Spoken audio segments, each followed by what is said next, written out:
different recordings, and you will have to answer questions on what you hear. There will be time for you to read the instructions and questions, and you will have a chance to check your work. All the recordings will be played once only. The test is in 4 sections. At the end of the test, you will be given 10 minutes to transfer your answers to an answer sheet. Now turn to Section 1.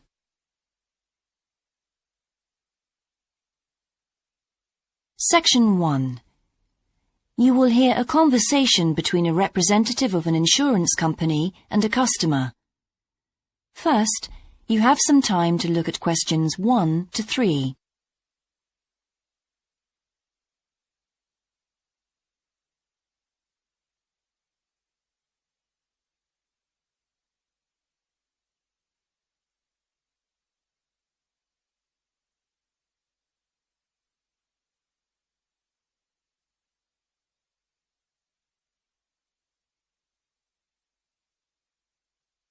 You will see that there is an example that has been done for you.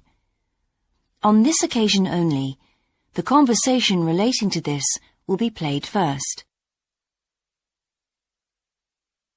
Good morning, Total Insurance. Judy speaking. How may I help you? I recently shipped my belongings from overseas back here to Australia, and I took out insurance with your company. Some items were damaged during the move, so I need to make a claim. What do I have to do? Okay, well, first I need to get a few details about this. Can you give me your name, please? Yes, it's Michael Alexander. The man's name is Michael Alexander, so Michael Alexander has been written in the space. Now we shall begin. You should answer the questions as you listen, because you will not hear the recording a second time. Listen carefully and answer questions 1 to 3. Good morning, Total Insurance. Judy speaking. How may I help you? I recently shipped my belongings from overseas back here to Australia, and I took out insurance with your company. Some items were damaged during the move, so I need to make a claim. What do I have to do? Okay, well, first I need to get a few details about this. Can you give me your name, please? Yes, it's Michael Alexander. Okay, and your address, please? My old address or my current one? Your current one. It's 24 Manly Street, Milperra, near Sydney. What was the suburb, sorry? Milperra, M-I-L-P-E-R-R-A. Right. Now, who was the shipping agent, Mr. Alexander? You mean the company we used? Yes, the company who packed everything up at the point of origin. Oh, it was, First Class Movers. Okay. Where were the goods shipped from? China, but the ship came via Singapore and was there for about a week. Don't worry, all of that information will be in the documentation. Now, the dates. Do you know when the ship arrived? It left on the 11th of October and got to Sydney on the 28th of November. Okay. I need one more thing. There's a reference number. It should be in the top right-hand corner of the pink form they gave you. Let me have a look. I have so many papers. Yes, here it is. It's 601ACK. Thanks. Before you hear the rest of the conversation, you have some time to look at questions 4 to 10.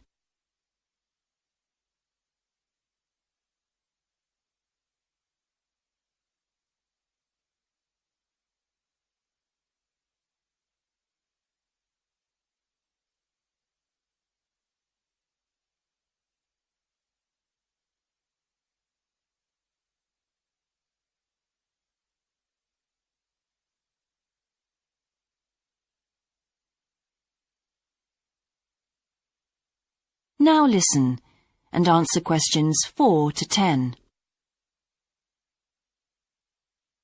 I need to take down a few details of the actual damage over the phone before you put in a full report. Can you tell me how many items were damaged and what the damage was? Yes, well, 4 things actually. I'll start with the big things.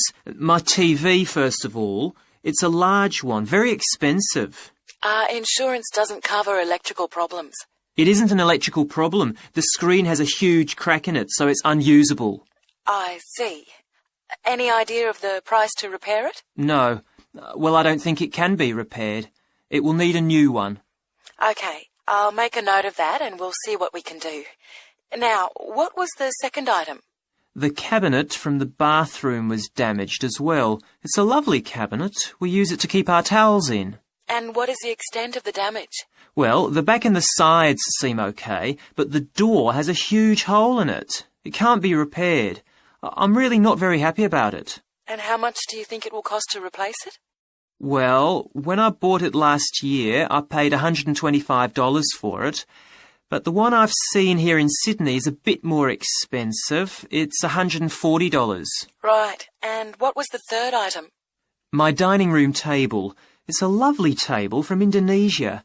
It must have been very hot inside the container because one leg has completely split down the middle. The top and the other 3 look okay, thank goodness.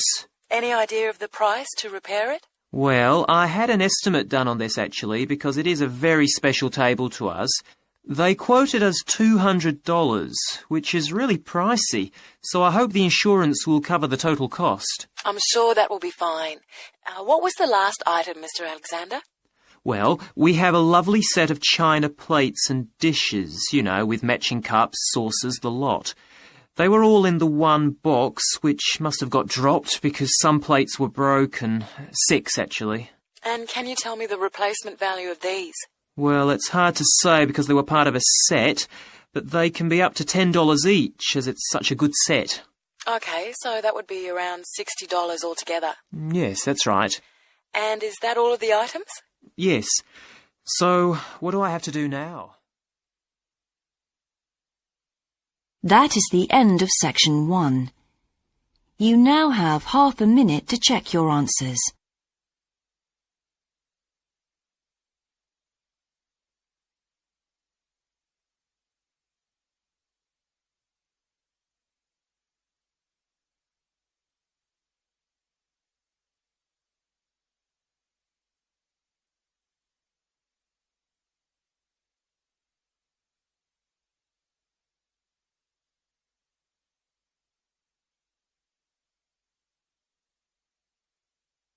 Now turn to section 2.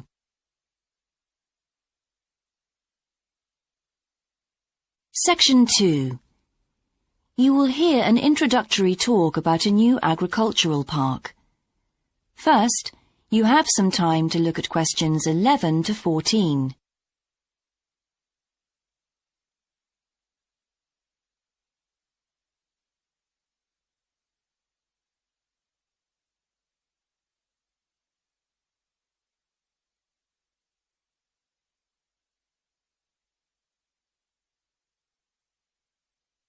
Now listen carefully and answer questions 11 to 14. Welcome to Greenvale Agricultural Park.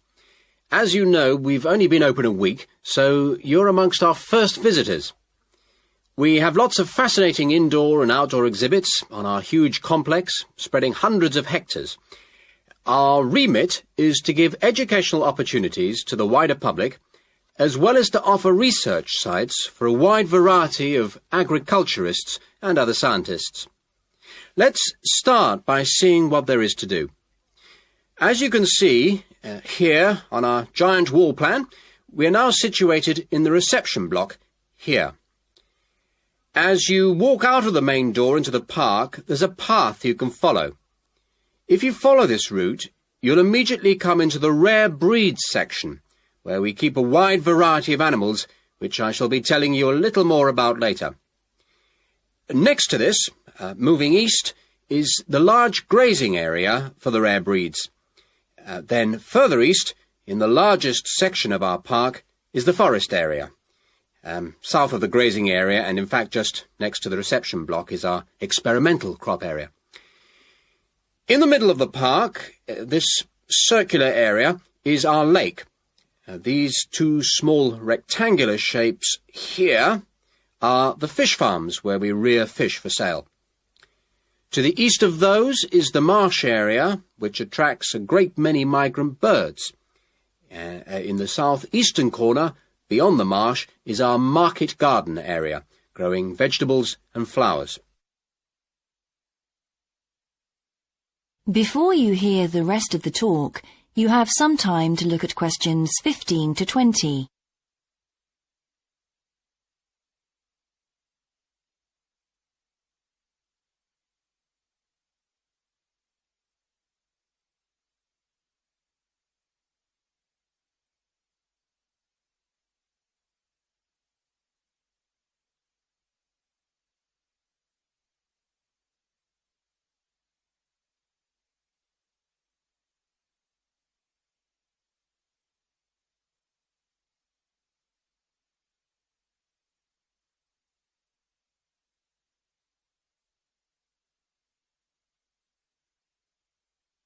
Now listen and answer questions 15 to 20. All these areas can be visited by the general public for almost all the year. Although, please take note of the large signs at the entrance to each area, which tell you when certain areas are being used for particular controlled experiments and are therefore temporarily out of bounds to the public. You can see for yourself what a huge area the park covers, and a key question is always, how can we move around? Well, you have a choice of means, all environmentally friendly. Cars are banned in the park. We have bicycles, which you can hire behind the reception block here. The healthy ones of you can go on foot. And finally, there's our electric tram, powered from solar cells. You find more information about this at the front entrance. A good place to start on your tour is the rare breed section. We keep goats, sheep and hens and other kinds of poultry. We're also thinking of bringing in cows and horses, but we do not as yet have facilities for these bigger animals. The animals are fed in public twice a day, and a short lecture given on their feeding habits and nutritional needs. These are very popular with the public, but of course we mustn't lose sight of the main purpose of having this section, not as such to preserve rare animals, but to maintain the diversity of breeds, to broaden the gene pool for agricultural development. Greenvale changes with the seasons, with different events happening at different times of the year. May will be perhaps our most spectacular month, with the arrival of the Canada geese, and when our fruit trees will be in full blossom. But there are interesting events on all year round. For example, John Havers, our expert fly fisherman, is currently giving displays on the lake. Each of the sections has its own seasonal calendar, and please consult the summary board at the main entrance. And the final section, as we return to the reception blocks, is the orchard. Do take time to browse round our shop. There's a wide selection of books on wildlife, some of them written by local authors, and the history of farming, including organic farming, something which the park will be diversifying into in the coming months. That is the end of section 2. You now have half a minute to check your answers.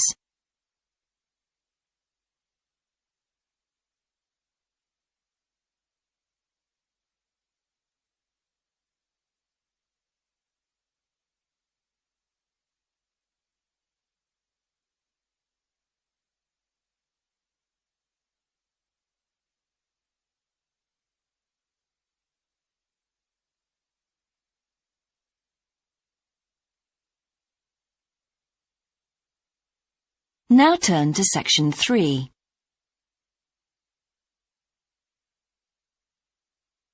Section 3. You will hear part of a seminar in which a researcher called Grant Freeman discusses his work on Australian honeybees with a group of students. First, you have some time to look at questions 21 to 24.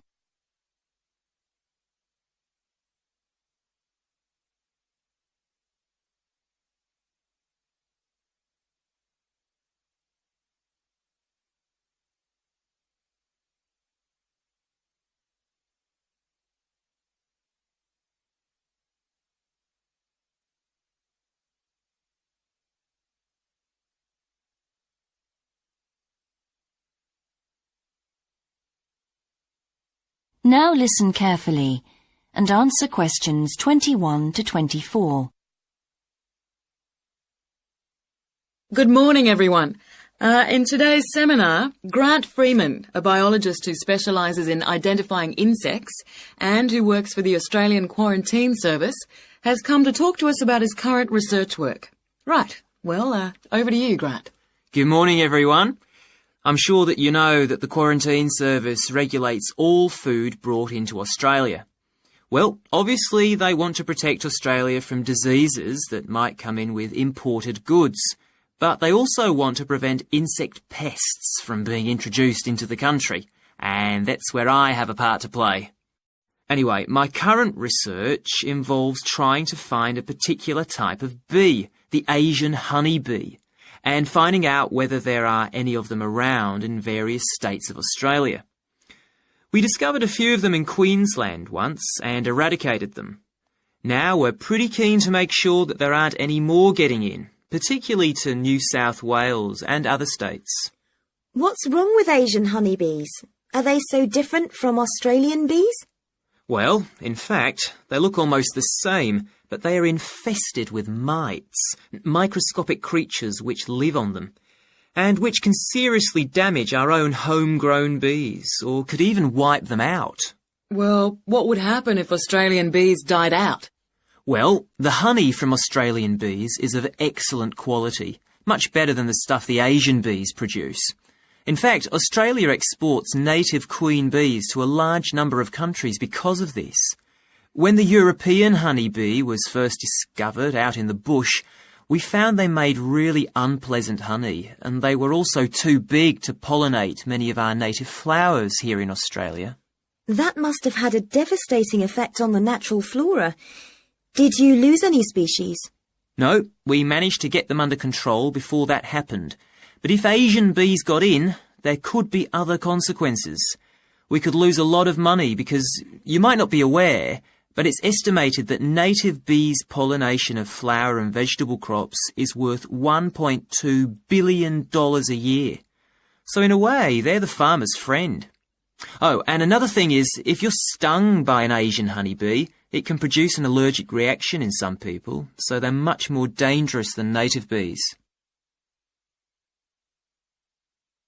Before you hear the rest of the seminar, you have some time to look at questions 25 to 30.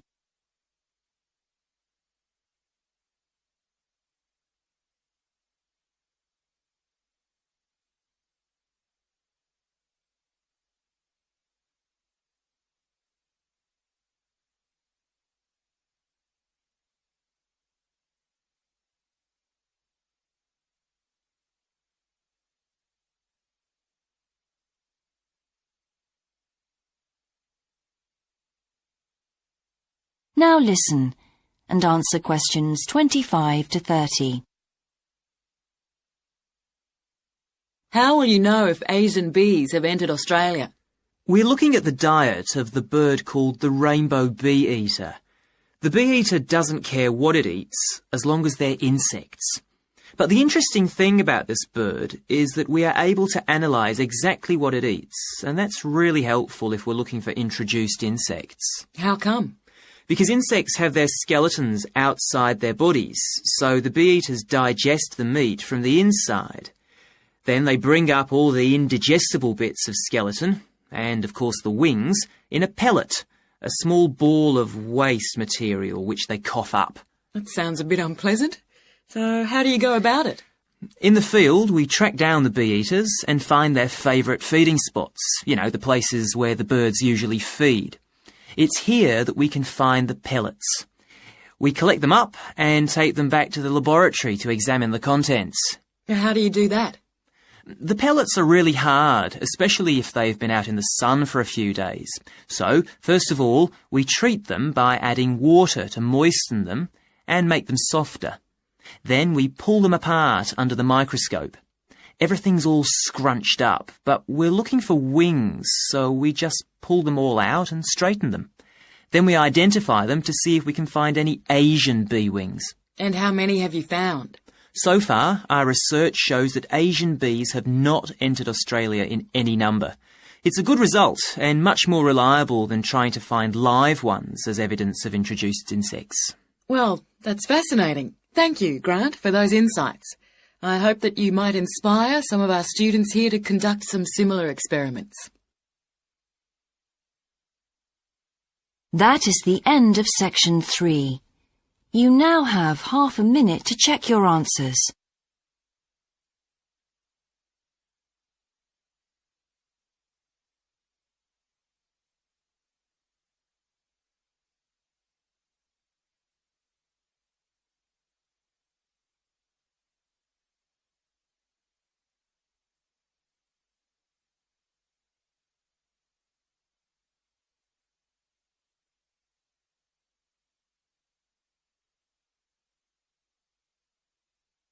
Now turn to section 4.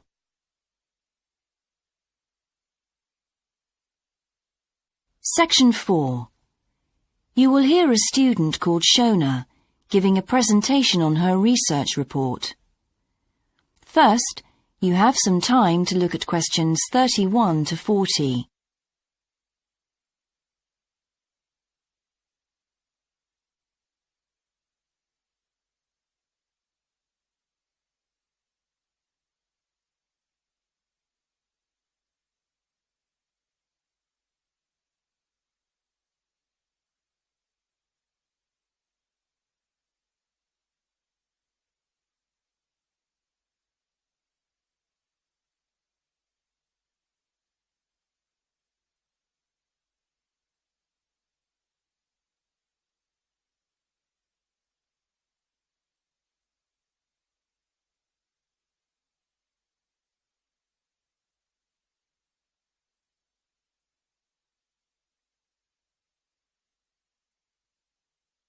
Now listen carefully and answer questions 31 to 40. I've been doing some research into what people in Britain think of doctors, the ones who work in general practice, the first call for medical care, and comparing this with the situation in a couple of other countries. I want to talk about the rationale behind what I decided to do. Now, I had to set up my program of research in 3 different countries, so I approached postgraduates in my field in overseas departments, contacting them by email to organize things for me at their end. I thought I would have trouble recruiting help, but in fact, everyone was very willing, and sometimes their tutors got involved too. I had to give my helpers clear instructions about what kind of sample population I wanted them to use. I decided that people under 18 should be excluded because most of them are students or looking for their first job. And also I decided at this stage just to focus on men who were in employment and set up something for people who didn't have jobs and for employed women later on as a separate investigation. I specifically wanted to do a questionnaire and interviews with a focus group. With the questionnaire, rather than limiting it to one specific point, I wanted to include as much variety as possible. I know questionnaires are a very controlled way to do things, but I thought I could do taped interviews later on to counteract the effects of this. And the focus group may also prove useful in future by targeting subjects I can easily return to, as the participants tend to be more involved. So I'm just collating the results now. At the moment, it looks as if in the UK, despite the fact that newspapers continually report that people are unhappy with medical care, in fact, it is mainly the 3rd level of care, which takes place in hospitals, that they are worried about. Government reforms have been proposed at all levels, and although their success is not guaranteed, long-term hospital care is in fact probably less of an issue than the media would have us believe. However, I've still got quite a bit of data to look at. Certainly, I will need to do more far-reaching research than I had anticipated in order to establish if people want extra medical staff invested in the community, or if they want care to revert to fewer but larger key medical units. The solution may well be something that can be easily implemented by those responsible in local government, with central government support, of course. This first stage has proved very valuable, though. I was surprised by how willing most of the subjects were to get involved in the project. I had expected some unwillingness to answer questions honestly, but I was taken aback and rather concerned that something I thought I'd set up very well didn't necessarily seem that way to everyone in my own department.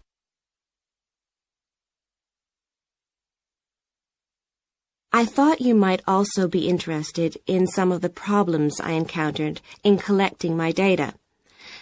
There were odd cases that threw me. One of the subjects who I had approached while he was out shopping in town decided to pull out when it came to the second round. It was a shame, as it was someone who I would like to have interviewed more closely. And one of the first-year students I interviewed wanted reassurance that no names would be traceable from the answers. I was so surprised, because they think nothing of telling you about themselves and their opinions in seminar groups. Then one of the people that I worked with got a bit funny. The questions were quite personal, and one minute he said he'd do it, then the next day he wouldn't. And in the end, he did do it. It's hard not to get angry in that situation, but I tried to keep focused on the overall picture in order to stay calm. The most bizarre case was a telephone interview I did with a teacher at a university in France. He answered all my questions in great detail, but then when I asked how much access he had to dangerous substances, he wouldn't tell me exactly what his work involved. It was a real eye-opener. That is the end of section 4. You now have half a minute to check your answers.